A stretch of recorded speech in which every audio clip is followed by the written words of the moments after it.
Nå, vi har i dag fået den her check, og det er faktisk en check, som vi har fået tilsagn til i foråret, som har været med til at gøre, at vi nu kun mangler lige omkring 100.000 kroner for at komme i gang med det her kæmpe projekt, vi har gang i her udsted. Og det er fordi, vi skal have den her skønne naturlegeplads, og det koster bare rigtig meget at drifte og bygge. Men 100.000 her fra Ødsted Brugs, det er altså bare noget, vi er vanvittigt glade for. Det er sådan noget, der gør, at man lige får en ekstra motivation for at arbejde videre som frivillig på at lave det her projekt. Vi lægger jo mange kræfter og mange timer i det og forsøger at gøre alt så godt, som vi overhovedet kan. Også selvom vi ikke har viden omkring det, så forsøger vi at anskaffe os den viden, der nu er brug for. Så har du også lyst til at give et donation, så vi faktisk kommer helt i mål, så vil vi rigtig gerne høre fra dig.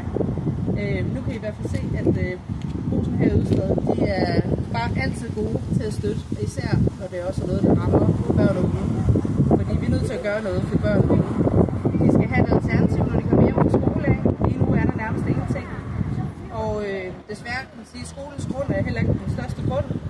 Og derfor håber vi også, at i skoletiden, at man så vil gå eller cykle op til naturlegepladsen, og på den måde få noget faglig læring udendørs. Så alt i alt er vi bare virkelig taknemmelige for, at de her 100.000, det er vanvittigt.